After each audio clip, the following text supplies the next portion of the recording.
Hi, everyone. Welcome to another episode of the Black Real Estate Dialogue podcast. Here with me, I have Gabby Burks out of St. Louis, Missouri. Very excited for this episode, and thank you so much for taking the time to speak with me today. You're very welcome. Very welcome. There'll be husbands walking by and everything. No worries. It's all good. It's all good. Thank you for having me, guys. For sure, for sure. And so the backstory behind this is that Gabby reached out to me a while back with an excellent idea. And the idea she had was to launch a new segment of the show called the Black Real Estate Dialogue Residency. And essentially what the residency is going to be a prolonged look at her journey as a new investor. She recently bought her first property. And so what this will be is essentially once a month, there will be an episode with her and updating us on how things are going, how her journey is going. And so I'm very excited just to kind of take a different approach and just kind of see what the journey is like for someone. And so I can definitely look out for that. And Gabby, thank you so much for that idea. I thought it was excellent when you brought it up. So I'm really looking forward to documenting your journey. Absolutely. I'm excited that, when I was doing my own research before I invested, I was holding a lot of cash and I was doing research and listening to a lot of podcasts. And I'm like, no one is like chronologically following or has followed that I know of somebody that just like jumped in and telling that full story from like closing date to, tenant or sold. Oftentimes in podcasts, they're like really big names that are looking back on their first purchase, but this is me and my first purchase now. So any suggestions, any, feedback is all communal to me. So I'm excited to kind of take it a different approach for the listeners. Absolutely. Absolutely. So first, I would just love to hear more about your background, what your childhood was like, what you saw, or perhaps maybe what you didn't see that shaped your view of building wealth. Yeah, so I'm originally from the south side of Chicago. I live in St. Louis now. And after we left St. Louis, we left Chicago and moved around a bunch. We eventually landed in Carbondale, which is where I mostly tell people I'm from because I went to high school there. In Carbondale, we rented. My family rented. My grandparents rented. A lot of people in my family rented. It's told to me that my great-grandfather was very wealthy, and he was the first Black to graduate from this and the first Black to do that, and he was an engineer and so forth. But as far as what I have ever seen, there's probably currently living about 100 people in my family, and nobody owns a house. From cousins that are, well in their 30s and established to aunts that are 40, 50, 60. And this isn't a diss. This is just a mentality of, just apartments and renting. Right. And so I didn't really see a lot of wealth. In fact, poverty has to be redefined to me like all the time because we were in poverty, but it didn't feel like it. And I know people often say that. And so, but when you look back, I lived in shelters with my family, with my mom and my dad. We grew up literally in shelters on the south side of Chicago, never owned a house, never had a key, anything like that. And so eventually I went to college. I got my bachelor's in corporate communications. And I started going into nonprofit. So my background here in St. Louis, which I'm mostly known for, if you look me up, if you Google me, Gabby Burks, is Conscious Fest. So I'm the founder and creator of one of the only Black festivals in the city. And so we have a Conscious Fest Day now here in St. Louis. We've been going for about 5 years. We have a huge team. We usually have about 70 or more Black businesses for 8 hours just coming out with live music and Black 4 or 5 streets. So it's really was really anchored in Black business, but mostly making a platform for them. Right. And it was really to take money and to live off of that because the mission is really to give back. Right. And so I spent a lot of my 20s kind of developing that process, developing that team, and then like almost like giving myself to the city because I wasn't making anything. But we always tracked, we did a really good job, had a strong team of tracking margins. And so my market, we call it the Black market, would make $50,000, $60,000, $70,000. Wow. We go and ask our vendors, what did you make, during these 8 hours? And so I did a lot of work around that. And oftentimes I would end the day, because we would work a full year for this one day, thinking I can't scale this in a way that I could live off of. I'm sure people have done it and they live off of festivals, but for me, it didn't make sense for what I wanted to do long term. So I did dissolve that festival. I may pick it up later on, but I did dissolve that festival. And ironically, as I was dissolving it, I had already started real estate school. So I started learning real estate from a practical, almost government standpoint from a real estate, like I said, school. And started going to real estate school, and then COVID happened. So we had $10,000 cash, and we'll kind of get into that and the decisions I made. But my background is not in wealth at all. Very normal, girl. First thing in college in my family, and that's kind of a little synopsis of where I come from. Definitely.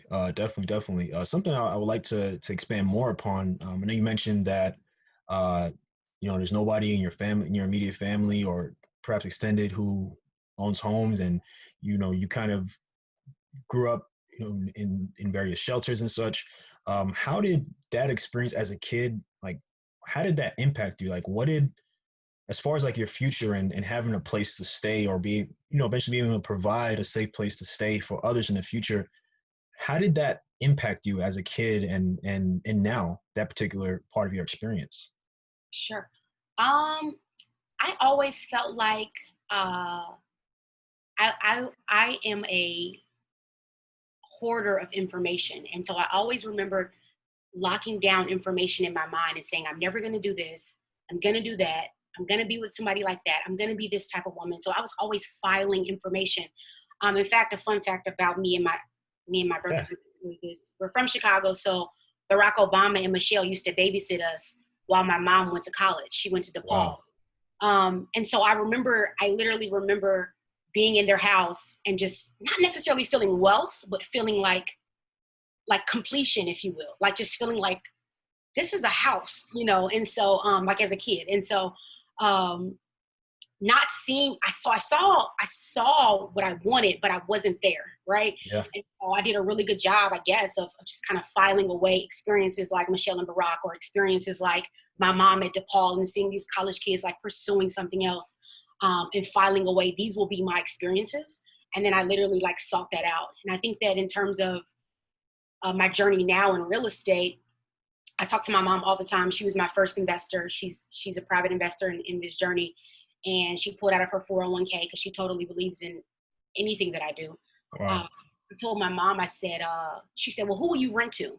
Because what if they do this and what if they do that? And I said, I'll rent to people like you. I'll rent to women like you were. You were a woman with 3 kids, single. You were going to school. You were working. When we left houses, eventually we got houses once we were in the shelter. There wasn't holes busting in the walls. You didn't set the house on fire or something crazy. I'll seek out women who are looking to do better. And I know that like I'll be honored in my pursuit because it's coming from a righteous place. And so I definitely plan to rent out to women and children that remind and reflect my background.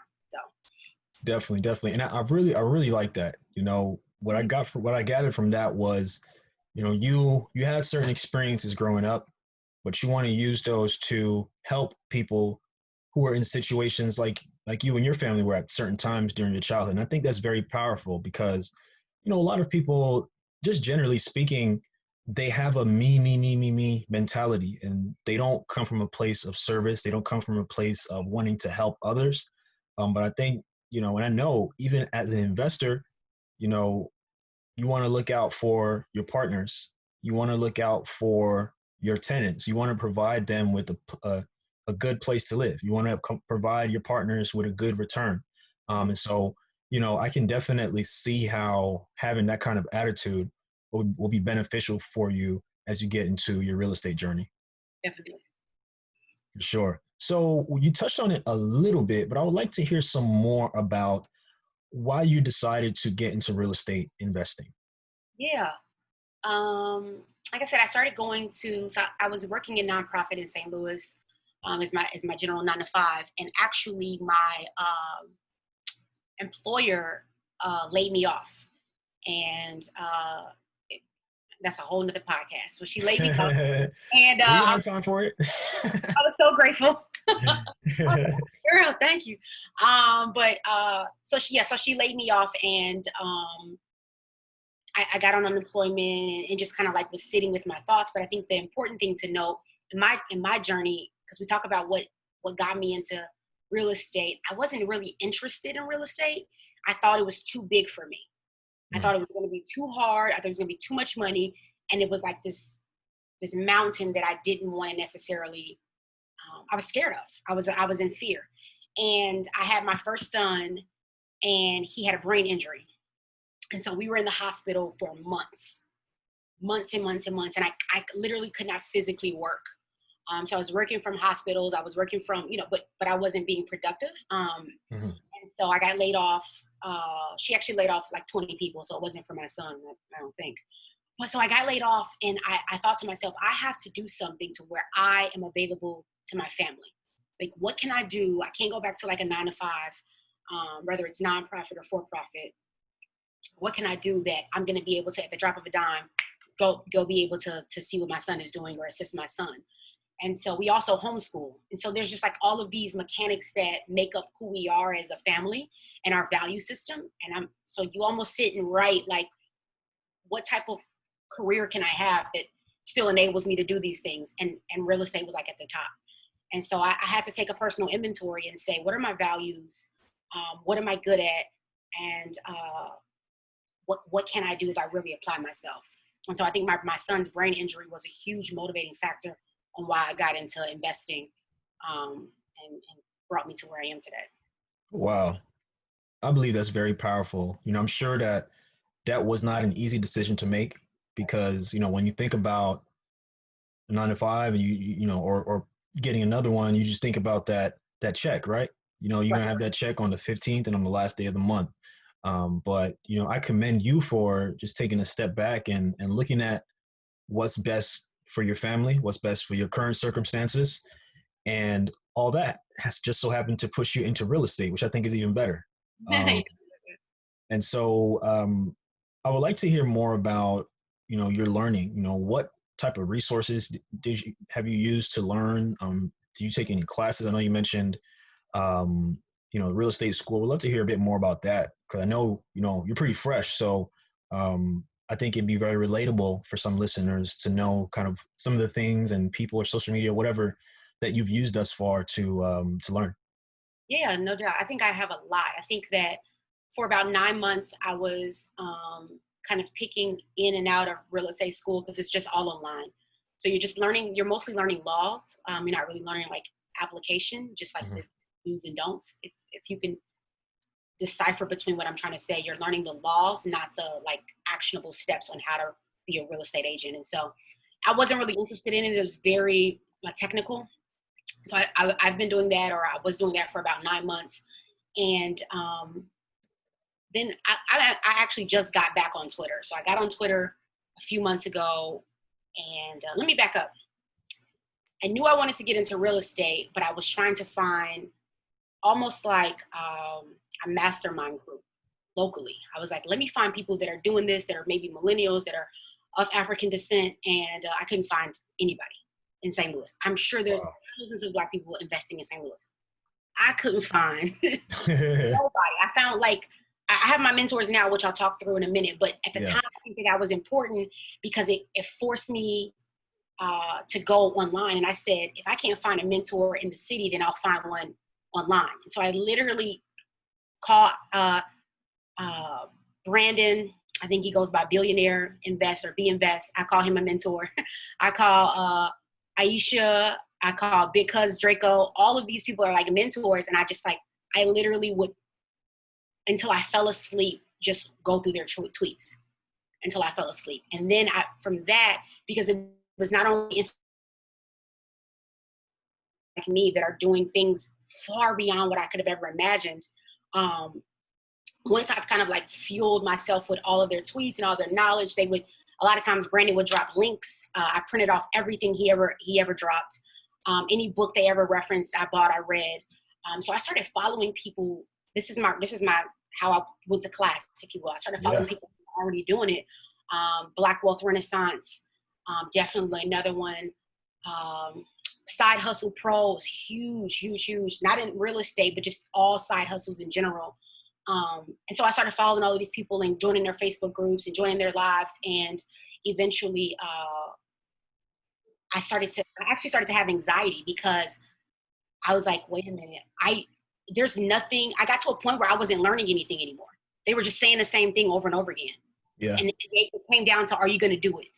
And so there were several nights where I could not sleep, and I would stay up all night on like the MLS. And eventually I started going to go see properties.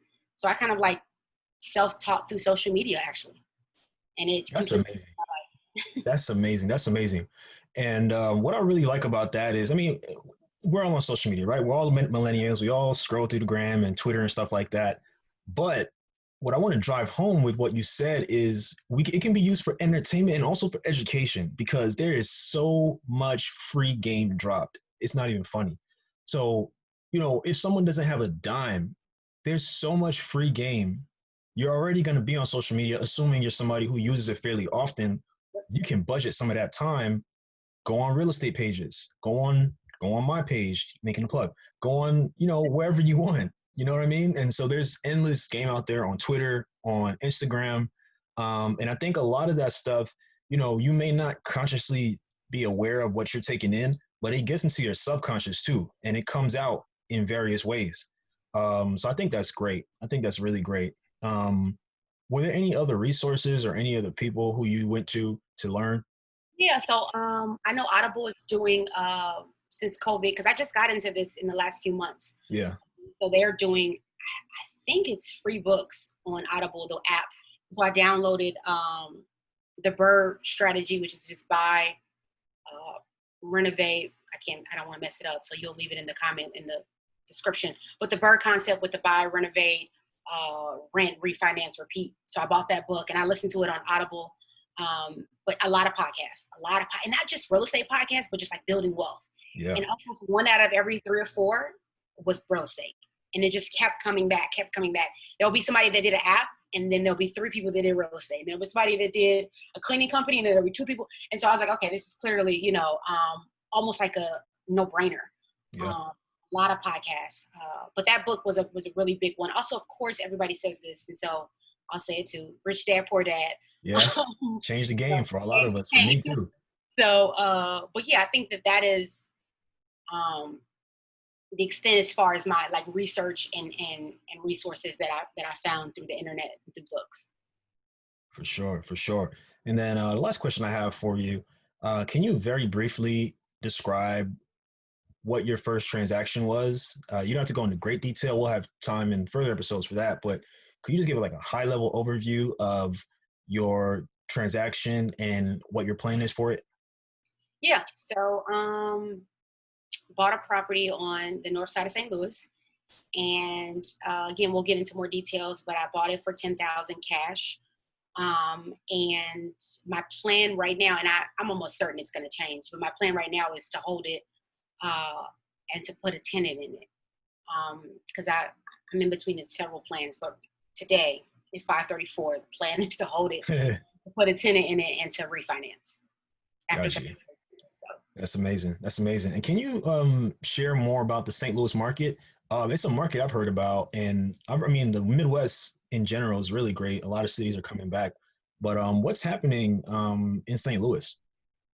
Yeah, St. Louis is it's a land amazing for, I was gonna say a landfill, but it's amazing for real estate investing.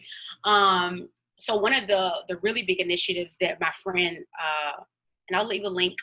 I'll send you a link to a page somewhere. Yeah. I'm sure somewhere, or some articles that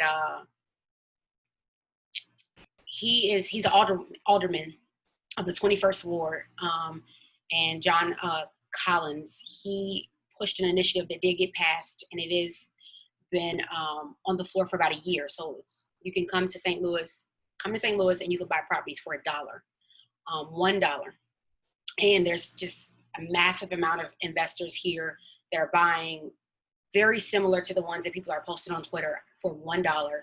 And there's a lot of stipulations, but I think the main one is that the alderman wants to see a 10-year plan maybe it's a 1-year plan. Let me do my research, but a 10-year plan, I believe, of what you're going to do with the property.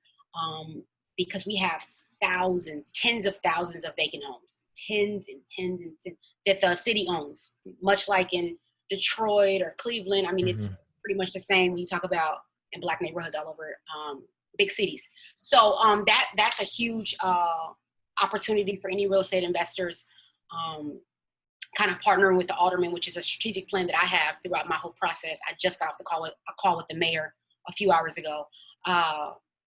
So yeah, the market here is fresh. It's really good. I've looked at homes for $3,000. I've looked at homes for $1,000. Looked at homes for $1. My home I bought at $10,000 was turnkey ready. I could have put a tenant in it, but I know if I renovate it, I can get more. Yeah. So yeah, it's a very lucrative market right now. For sure. Wow, that's good. I can't wait to get into the rest of the segments, but definitely appreciate you coming on for this first episode. And, you know, for the listeners, we'll be having multiple segments, multiple episodes to kind of see her through this journey. And I'm really glad it'll be a real intimate look at every part of the process, and it'll give you a good look at, you know, what it's like as a beginning real estate investor and what the journey is like. So is there anything you want to share with the listeners for this first segment? I think the only thing is that, so daily on my Instagram, every single day, I'm committed to posting in my stories a piece of the journey. And I think that's like super important. So I have probably 1,000 people that watch my stories every single day. And they're like, please don't stop posting. People are cash apping me. I don't even have my cash app up. I think that's kind of corny. I'm sorry if you do, but I think it's corny. Begging me, can I please send you money? So somebody sent me $500. The other night I woke up because I had a ding on my phone. Somebody sent me $100, and I'm like, what? For the house. I know. So I'm not in any way asking for money, but I'm saying that I think the two things I want to leave with the listeners: one, tell your story. I think a lot of times we get into this, especially people of African descent, people here, African Americans, and I use African descent intentionally. We're like, don't tell people your dream, show them. And I'm like, that's really poetic. And so we really like poetic language. But in this season of 2020, I'm telling people my dreams. Every single day, Sam, I'm walking my property. If you go to my Instagram story right now, I walk through the property and I'm leaving comments and I'm leaving what went bad. And I'm showing holes in the wall. I'm showing a mistake that was made. And every day people are like, you are literally inspiring me. I cannot wait. And I know that because I'm an organizer, we look at my past, I can easily make this into a class. And I already have students. And so when you tell your story, I love it. Opening up opportunity for people to connect with you, which is so African, it's so communal. And you open up opportunities for people to give, and we're giving people. And so, like I said, I've on accident, like people are saying, please give me your Cash App. And I'm like, and I'm so like, but you know, my husband is like, just do it, you know, and so to just be open and allow people to give. People are like messaging us saying, can I come help? And I'll show like debris on the floor, like, we're going to be cleaning this up today. And people are saying, I want to, where are you at? I'm going to come help. You know, they're locals. Yeah. And so please tell your story, tell your plans. You will be so surprised at people that want you to win. But also, lastly, follow me on Instagram, because every single day I'm committed to posting a story and showing my process live. And I think that it's really, really helping. And I'll eventually condense all of that and make something from it. But so I'm on there every day, showing the property, everything. Yep. For sure. I appreciate it. And can you leave the listeners with your Instagram and Twitter? Yeah. So I don't know. Let me see my Twitter. My Instagram is, I'm just doing Twitter. My Instagram is naturally __. So there's 2 underscore and then underscores and then Gabbs, Gabz. So NATURALLY __ Gabbs. And my Twitter is, it's at, so ATME next time GA1. We'll leave all of that in the show descriptions as well. So follow me on the journey. It's a daily, I'm there every day at the property. Sounds good.